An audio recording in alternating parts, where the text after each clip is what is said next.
Shalom, selamat pagi kelas 11. Hari ini kita kembali bertemu dalam pelajaran agama Kristen. Bagaimana kabar kalian semua? Ibu harap kalian tetap dalam keadaan sehat dan selalu semangat untuk mengikuti PJJ. Ya, kita akan memulaikan pelajaran kita hari ini dengan doa. Mari semuanya dengan sikap berdoa kita mau berdoa kepada Tuhan Yesus. Tuhan Yesus, kami bersyukur atas pimpinan Tuhan dalam hidup kami. Pada hari ini kami akan memulaikan pelajaran agama Kristen. Tuhan berkati Ibu Lydia yang mengajar, bahkan setiap kami yang hadir pada saat ini. Tuhan Yesus yang memberkati. Biarlah hikmat, pengertian yang daripada Tuhan turun atas kami. Terima kasih Bapa, kami siap untuk memulaikan pelajaran kami. Dalam nama Tuhan Yesus kami berdoa dan mengucap syukur. Haleluya, amin. Anak-anak yang Ibu kasihi, hari ini kita melanjutkan materi kita mengenai keluarga. Pertemuan kali ini kita akan membahas mengenai keluarga di hadapan Tuhan.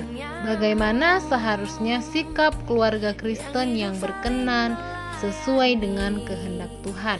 Poin yang pertama kita akan melihat bagaimana seharusnya sikap suami kepada istri. Untuk poin yang pertama ini kita bisa lihat di dalam Efesus 5 ayat 23. Di dalam ayat tersebut Paulus menggambarkan suami sebagai kepala istri, sebagai gambaran Kristus bagi jemaatnya. Suami adalah sosok yang bertanggung jawab penuh terhadap kehidupan dan kelangsungan seluruh anggota keluarganya. Kerelaan Kristus yang mau berkorban bagi jemaat merupakan dasar yang kuat bagi para suami untuk rela berkorban bagi istrinya. Itulah sebabnya seorang suami rela bekerja keras mencari nafkah untuk keluarganya, bertanggung jawab memenuhi seluruh kebutuhan keluarganya. Kita mau belajar dari Kolose 3 ayat 19 dan Efesus 5 ayat 23 tentang peran dan tanggung jawab suami terhadap istri, ya. Di sini yang pertama, peran dan tanggung jawab suami terhadap istri berdasarkan ayat tersebut adalah kasih yang rela berkorban. Tanggung jawab pertama seorang suami dalam keluarga adalah mengasihi istrinya. Di dalam Efesus 5 ayat 25 dikatakan, "Hai suami, kasihilah istrimu sebagaimana Kristus telah mengasihi jemaat dan telah menyerahkan dirinya baginya." Kata kasih yang digunakan dalam ayat tersebut adalah kasih dari Allah, yaitu kasih agape. Kasih agape adalah kasih yang mau memberikan yang terbaik tanpa mempedulikan apa imbalannya. Jadi peran dan tanggung jawab seorang suami berdasarkan Kolose 3 ayat 19 dan Efesus 5 ayat 23 adalah kasih yang rela berkorban. Lalu yang kedua, peran dan tanggung jawab suami adalah memelihara dan melindungi. Di dalam Efesus 5 ayat 28 sampai 29 dikatakan, demikian juga suami harus mengasihi istrinya sama seperti tubuhnya sendiri. Siapa yang mengasihi istrinya, mengasihi dirinya sendiri. Sebab tidak pernah orang membenci tubuhnya sendiri, tetapi mengasuhnya dan merawatnya sama seperti Kristus terhadap jemaat. Ayat ini menjelaskan bahwa suami memberikan perhatian kepada istrinya sama seperti kepada dirinya sendiri. Hal ini termasuk menyediakan kebutuhan materi seperti keuangan, memberi makan, dan kebahagiaan. Jadi poin yang kedua adalah memelihara dan melindungi. Lalu selanjutnya poin yang ketiga adalah menghargai dan menghormati. Mungkin kalian pernah melihat di TV atau mendengar berita atau menyaksikan secara langsung ada suami yang merendahkan, mengejek, bahkan berbicara kasar kepada istrinya di hadapan banyak orang. Hal tersebut adalah contoh seorang suami yang tidak menghargai dan menghormati istrinya. Suami yang menghargai dan menghormati istrinya akan memberikan kesempatan kepada istri untuk mengembangkan kemampuan dan bakatnya, lalu memandangnya sebagai seseorang yang berarti dalam hidupnya, artinya adalah berharga, ya. Selanjutnya, poin yang keempat, peran dan tanggung jawab seorang suami terhadap istri adalah sebagai pemimpin. Kepemimpinan adalah tanggung jawab suami, tetapi hal ini tidak bisa ditanggung sendiri. Efesus 5 ayat 18 menyatakan kunci untuk menjadi pemimpin di rumah itu adalah penuh dengan roh. Alkitab tidak pernah mengajarkan kekuasaan atau kepemimpinan secara diktator, melainkan sebagai pemimpin yang lemah lembut namun tegas, ya. Jadi seorang suami bertugas menjadi seorang pemimpin yang berintegritas, ya, mengasihi keluarganya dengan sungguh-sungguh. Selanjutnya, poin yang kelima dari tugas dan tanggung jawab suami adalah membawa sukacita dan berkat. Ketika pernikahan dilaksanakan sesuai dengan rencana Allah, ya, rencana Allah itu yaitu kasih, perhatian, kelembutan, penghargaan, penghormatan di dalam keluarga, upahnya adalah sukacita dan berkat-berkat. Kita bisa lihat di dalam Pengkhotbah 9 ayat 9 sampai 10 dan Amsal 5 ayat 18 sampai 19. Suami bertanggung jawab memimpin keluarga dalam memberkati daripada menyakiti hati. Ini adalah perintah yang Tuhan sampaikan sendiri di dalam Alkitab. Jadi berdasarkan poin yang kelima ini, tugas dan tanggung jawab seorang suami adalah membawa sukacita dan berkat. Ketika di dalam keluarga ada kasih, perhatian, kelembutan, dan segala hal-hal yang berkenan kepada Tuhan, pastinya berkat akan mengalir di dalam keluarganya. Ya, itulah tadi 5 peran suami terhadap istri. Dalam semua peran yang sudah saya jelaskan tadi, suami akan mengalami kegagalan jika mengandalkan kemampuannya sendiri. Namun ketika seorang suami mengandalkan kekuatan Roh Kudus dan bahkan meneladani Kristus yang mengasihi jemaatnya tanpa syarat, pastinya keluarganya akan menjadi keluarga yang harmonis dan diberkati oleh Tuhan.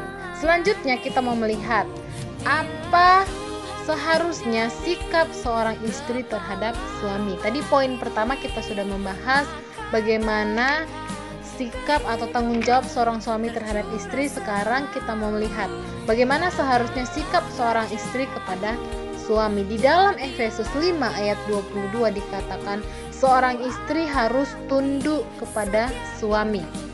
Efesus 5 ayat 22 berbunyi, "Hai istri, tunduklah kepada suamimu seperti kepada Tuhan." Lalu ayat 23, "Karena suami adalah kepala istri sama seperti Kristus adalah kepala jemaat, dialah yang menyelamatkan tubuh."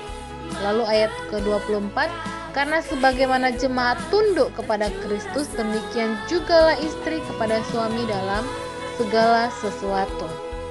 Dr. Wayne Grudem mengatakan, pendudukan seorang istri kepada suaminya bukanlah pendudukan yang membabi buta, melainkan pendudukan sebagai sifat alamiah untuk mau takut dan taat kepada Kristus. Jadi seorang istri yang tunduk kepada suami bukan berarti dia tidak memiliki keberanian, tetapi yang dimaksudkan di sini adalah mau tunduk dan taat seperti dia mau taat kepada Tuhan. Mari kita sama-sama belajar apa pengertian tunduk berdasarkan Alkitab, ya.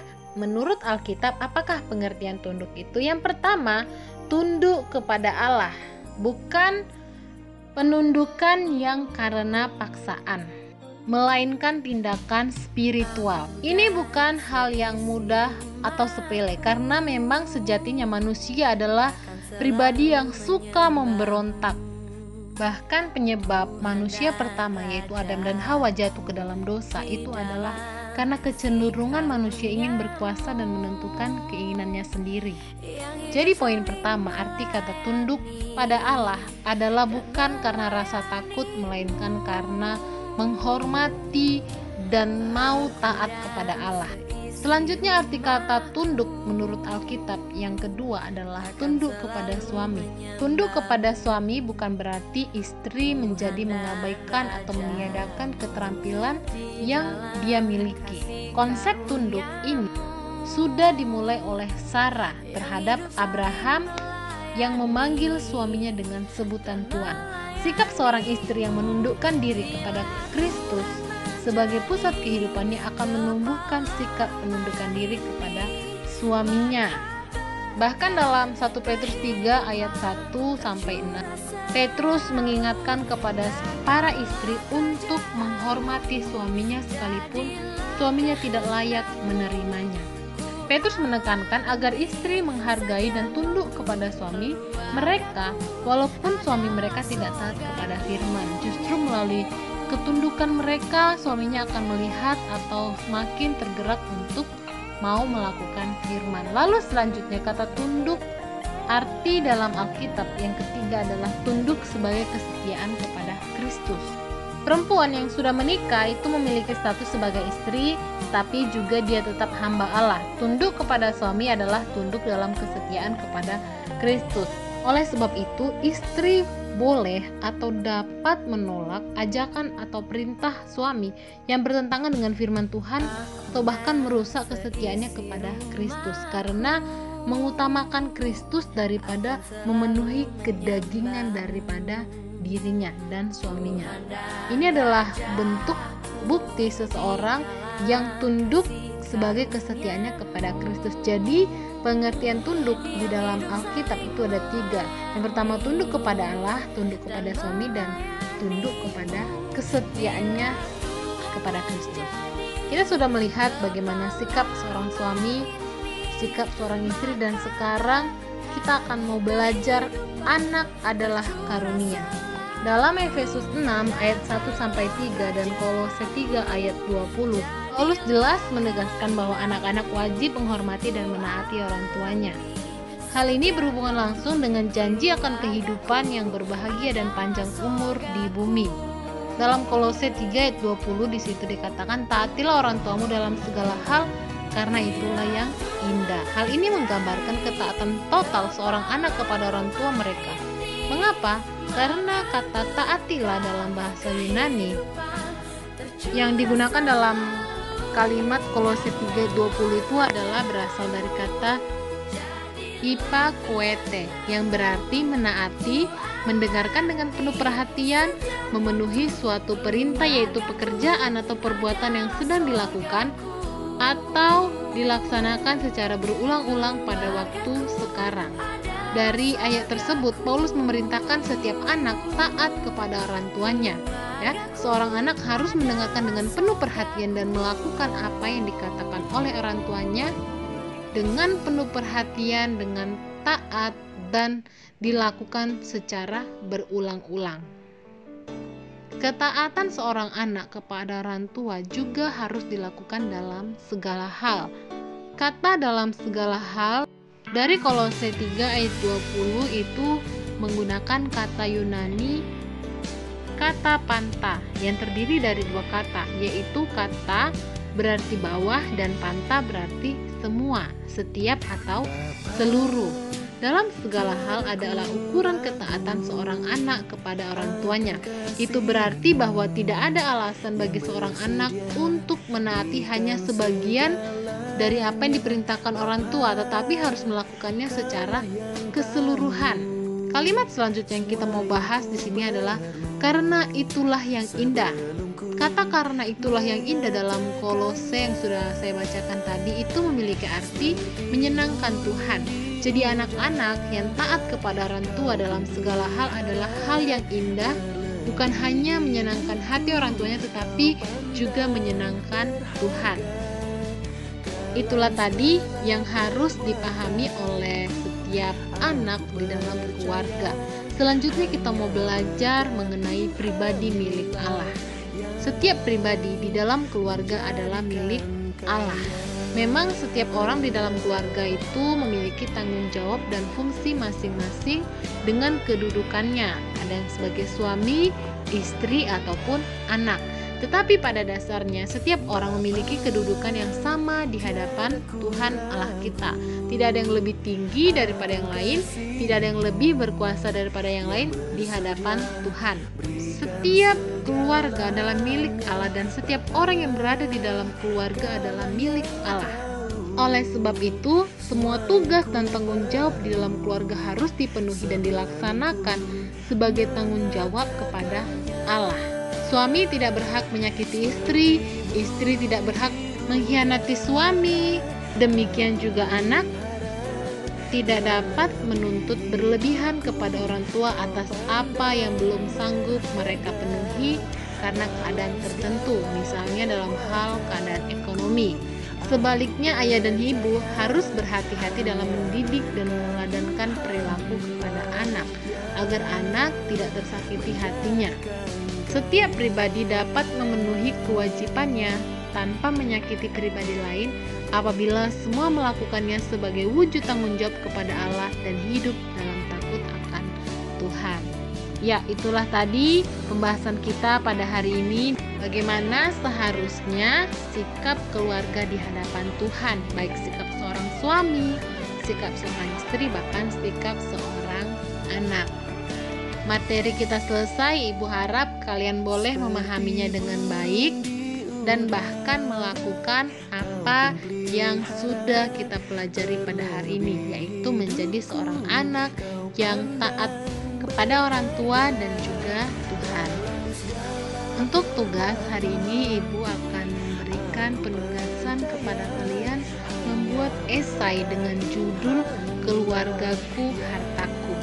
Nanti di situ kalian boleh menceritakan atau menjelaskan, atau kalian boleh membagikan pengalaman tentang keluarga atau menceritakan apa yang paling berharga di dalam keluargamu. Ceritakan secara jujur bagaimana kamu menilai keluargamu sebagai harta yang paling berharga di dalam hidupmu. Ya, Ibu minta kalian mengerjakannya dengan jujur dan dengan sungguh-sungguh. Hari ini pertemuan kita sudah selesai. Mari kita tutup di dalam doa. Kembali kita dengan sikap berdoa. Tuhan Yesus, kami bersyukur untuk materi hari ini. Kami kembali diingatkan bahwa sesungguhnya keluarga Kristen yang Tuhan kehendaki adalah keluarga yang mau saling membangun, saling mengasihi satu dengan yang lainnya. Terkhusus kami sebagai anak-anak Kristen, kami mau percaya kepada Tuhan bahwa kami mau serahkan hidup kami untuk menjadi anak yang taat kepada orang tua kami, terlebih lagi taat kepada Tuhan. Terima kasih Bapa. Tuhan juga kiranya Engkau memberkati keluarga kami, orang tua kami, bahkan sanak saudara kami dalam penyertaan Tuhan dimanapun mereka berada saat ini. Terima kasih Bapa. Kami sudah belajar dan pada saat ini kami akan mengakhiri pelajaran kami. Bahkan sebentar kami akan mengerjakan tugas yang sudah diberikan Ibu Lydia. Tuhan mampukan berkati kami. Terpujilah nama-Mu Tuhan, kami berdoa dan mengucap syukur. Haleluya. Amin. Okay, thank you for attention. Thank you for watching all grade 11. See you next week. Happy weekend and God bless you. Bye-bye.